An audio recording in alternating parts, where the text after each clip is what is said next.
नमो तस्य भगवतो अरहतो सम्मा सम्बुद्धस्स। मैं professor Ramesh Prasad, dean faculty of सामान्य विद्या, संपूर्णानंद संस्कृत विश्वविद्यालय वाराणसी तथा general secretary Pali society of India, आप सभी श्रोताओं को बुद्ध सीरीज के इस 20वें एपिसोड में स्वागत, वंदन तथा अभिनंदन करता हूं। लास्ट एपिसोड में, एपिसोड नंबर 19 में हमने देखा था कि इंद्रिय के संपर्क में जब कोई विषय आता है तब दोनों का यानी इंद्रिय तथा विषय का मिलन होता है। यह मिलन, यह प्रथम संपर्क ही स्पर्श है। अब देखते हैं कि स्पर्श के बाद क्या होता है। अनुलोम प्रति समुत्पाद के अनुसार स्पर्श के बाद वेदना होती है। फस पश्या वेदना, अर्थात स्पर्श पर अवलंबित होकर वेदना उत्पन्न होती है। यह वेदना क्या है, इसे देखते हैं। वेदना का अर्थ अनुभव करना होता है, अनुभूति करना होता है। जब कभी भी इंद्रिय के साथ तदनुरूप उसके विषय का संपर्क होता है यानी स्पर्श होता है, तब हम जो अनुभूति करते हैं वही वेदना है। वेदयति इति वेदना, यह अनुभूति, यह वेदना सुखद भी हो सकती है, दुखद भी हो सकती है। और न सुखद न दुखद यानी उपेक्षा वेदना भी हो सकती है। इंद्रिय के साथ विषय का संपर्क होता है। संपर्क के पश्चात हम प्रतिक्रिया करते हैं। विषय जब अनुकूल होता है तब हम अनुकूल प्रतिक्रिया करते हैं।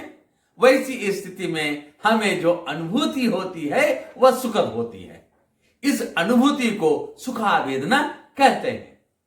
इसके विपरीत जब विषय हमारे अनुकूल नहीं होता है तब हमारी प्रतिक्रिया भी अनुकूल नहीं होती है, बल्कि प्रतिकूल होती है, यानी दुखद अनुभूति होती है। यह अनुभूति दुखावेदना कही जाती है। और जब स्पर्श के बाद इंद्रिय किसी भी प्रकार की प्रतिक्रिया नहीं करता है तब वह अनुभूति न सुखद होती है और न ही दुखद।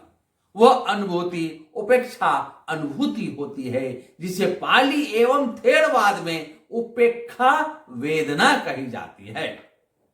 इस तरह वेदना मूलतः 3 प्रकार की होती है: सुखावेदना, दुखावेदना तथा उपेक्षा वेदना। यह सुखद तथा दुखद अनुभूति भी 2-2 प्रकार की होती है। जब काय से, शरीर से सुख का अनुभव करते हैं तब वह सुखावेदना है। जैसे गर्मी के दिनों में चिलचिलाती धूप में चलने के बाद जब किसी पेड़ की छांव में आराम करते हैं, विश्राम करते हैं, तो शरीर को जो सुखद अनुभूति होती है वही सुखावेदना है। और जब मन सुख का अनुभव करता है तब वह सोमनस वेदना कही जाती है। जैसे आपकी कोई प्रशंसा कर रहा हो और आप अंदर अंदर प्रफुल्लित हो रहे हो, ऐसी जो मन की सुखद अनुभूति है वह सोमनस वेदना है। इस तरह सुखा वेदना कायिक तथा मानसिक दृष्टि से 2 प्रकार की हो गई, सुखा वेदना तथा सोमनस वेदना। उसी तरह दुखा वेदना भी कायिक तथा मानसिक दृष्टि से 2 प्रकार की होती है, दुखा वेदना तथा दोमनस वेदना। जब शरीर दुख की अनुभूति करता है तो वह दुखा वेदना है। जैसे कोई आपके शरीर में कांटा चुभा दे तो शरीर कष्ट का अनुभव करता है, दुख की अनुभूति करता है, वही दुखा वेदना है। और जब कोई आपकी निंदा करता है, आप पर क्रोध करता है, तब मन दुखी होता है, वह दुखद अनुभूति दोमनस वेदना है। इस तरह वेदना 5 प्रकार की हो जाती है: सुखा वेदना, सोमनस वेदना, दुखा वेदना, दोमनस वेदना तथा उपेक्षा वेदना। ये वेदनाएं स्पर्श पर अवलंबित होकर ही उत्पन्न होती है। स्पर्श के अभाव में वेदना उत्पन्न नहीं हो सकती है। इसलिए कहा गया फस निरोध वेदना निरोधो, यानी स्पर्श के निरोध हो जाने से वेदना का निरोध हो जाता है।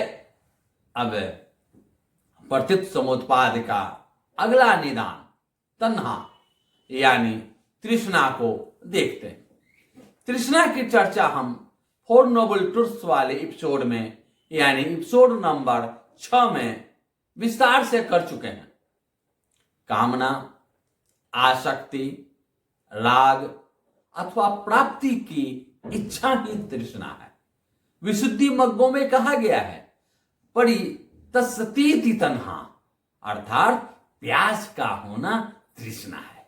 और यह प्यास, यह आसक्ति, यह कामना, प्राप्ति की इच्छा 3 रूपों में प्रकट होती है।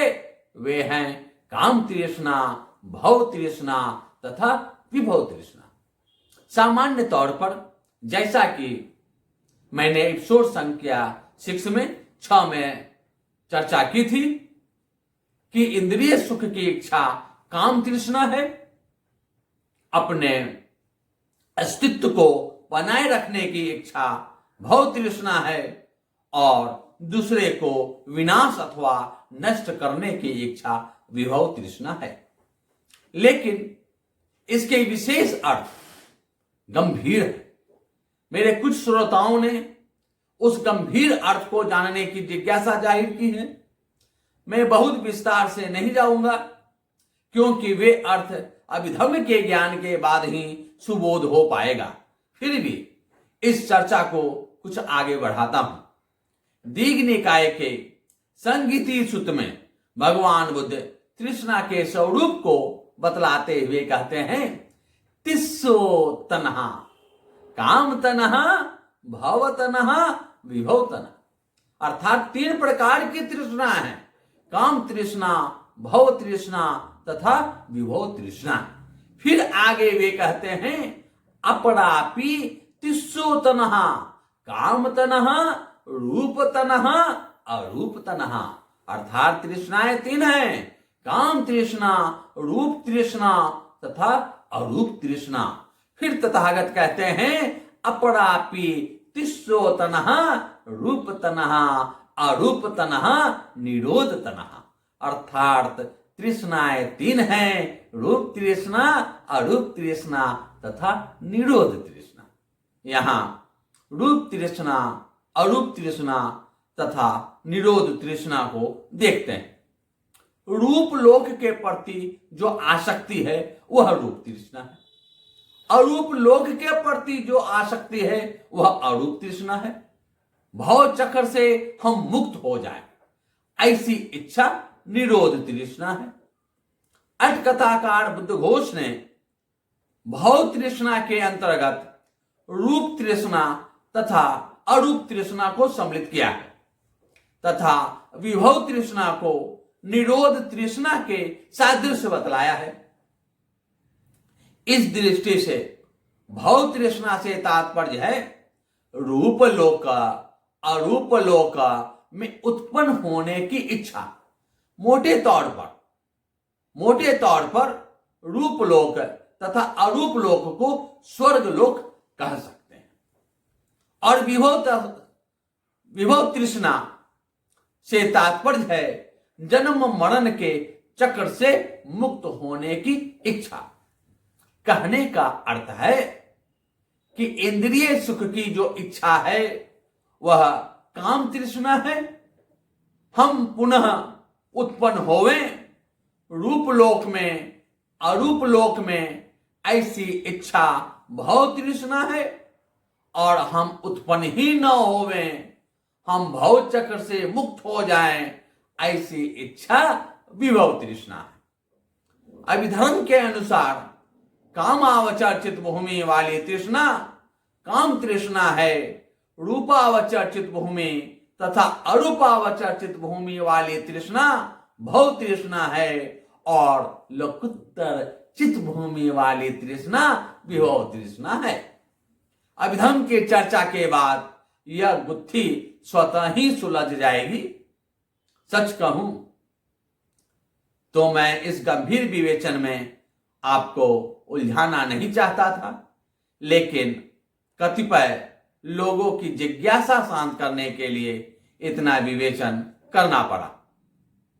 जैसे जैसे बुद्ध सीरीज के एपिसोड्स आगे बढ़ते जाएंगे, बुद्ध वचन स्वतः ही स्पष्ट और स्पष्ट होते जाएंगे। अस्तु, ये तृष्णाएं वेदना पर अवलंबित होकर उत्पन्न होती है। वेदना पच्या तन्हा। इसे एक उदाहरण से समझते हैं। चक्षु ने पौधे में लगे किसी सुगंधित फूल को देखा, स्पर्श हुआ। स्पर्श के बाद यानी देखने के बाद मन प्रफुल्लित हुआ, यानी वेदना उत्पन्न हुई, सुखा वेदना। अब वेदना के बाद मन में इच्छा जगी कि यह फूल अगर मेरे पास आ जाता तो अच्छा होता। यही इच्छा तृष्णा है, जो वेदना पर अवलंबित होकर उत्पन्न होती है। अगर वेदना न हो तो तृष्णा भी उत्पन्न नहीं होगी। इसलिए प्रतिलोम समुत्पाद में कहा गया है, वेदना निरोधा तन्हा निरोधो, यानी वेदना के रुक जाने से तृष्णा भी अवरुद्ध हो जाती है। वेदना का निरोध तृष्णा का निरोध है। अब प्रतित समुत्पाद की अगली कड़ी 9वां निदान उपादान को देखते हैं। उपादीयतीति उपादानन, अर्थात दृढ़तापूर्वक ग्रहण करना उपादान। जब तक किसी वस्तु की प्राप्ति की इच्छा बनी रहती है तब तक तो वह तृष्णा है, लेकिन जब उस वस्तु को प्राप्त करने के लिए यह तृष्णा अत्यंत बलवती हो उठती है तब उसे उपादान कहते हैं। उपादान के होने से मनुष्य क्रोध से व्याकुल हो उठता है, अब शब्द बोलने लगता है एवं वस्तु की प्राप्ति के लिए अंगों का संचालन भी करने लगता है। इसे सहज तथा सुबोध करने के लिए पिछले उदाहरण को और आगे बढ़ाते हैं। आंख ने फूल को देखा, मन प्रफुल्लित हुआ, मन में भाव जगा कि इस फूल को ले लेते हैं। मन का यह भाव तृष्णा है, और जब उस फूल को पौधा से तोड़ लेते हैं तो यही उपादान है। इसे एक और एग्जाम्पल से देखते हैं। किसी व्यक्ति ने दूसरे की मोटर बाइक को देखा, मन प्रसन्न हुआ। उस मोटर बाइक को पाने की मन में भावना जगी, तृष्णा उत्पन्न हुई और मार पीट कर उस व्यक्ति से मोटर बाइक छीन लिया। यही उपादान। जब तक किसी वस्तु को प्राप्त करने के लिए मन में ही भाव बना रहता है तब तक वह तृष्णा है, लेकिन जब उस वस्तु को किसी भी स्थिति में अपने पास कर लेते हैं तब वह उपादान हो जाता है। यह उपादान तृष्णा पर अवलंबित होकर ही उत्पन्न होता है। जब तृष्णा है तब ही उपादान है, और जब तृष्णा नहीं है तब उपादान भी नहीं है। इसलिए कहा गया तन्हा पच्या उपादान, अनुलोम प्रतिलोम समुत्पाद, तथा तन्हा निरोधा उपादान निरोधो प्रतिलोम प्रतिलोम समुत्पाद। अर्थात तृष्णा के होने से उपादान होता है और तृष्णा के निरोध हो जाने से उपादान का भी निरोध हो जाता है। अस्तु, यहां मैं बौद्ध दर्शन के पूर्व विभागाध्यक्ष एवं पूर्व श्रवण विद्या संकायाध्यक्ष प्रोफेसर रमेश कुमार द्विवेदी जी को इस वीडियो के माध्यम से नमन करता हूं तथा उन्हें धन्यवाद देता हूं, जो समय समय पर हमारा उत्साह बढ़ाते रहते हैं। वे न केवल मेरा सारा वीडियो देखते हैं बल्कि अपनी जिज्ञासा भी जाहिर करते रहते हैं, सुझाव भी देते रहते हैं। आपको पुनः पुनः धन्यवाद सर। अस्तु। इस एपिसोड में वेदना, तृष्णा तथा उपादान पर हमने चर्चा की। उपादान के बाद क्या क्या होता है, इस पर चर्चा हम अगले शनिवार को करेंगे। भवतु सर्व मंगलम।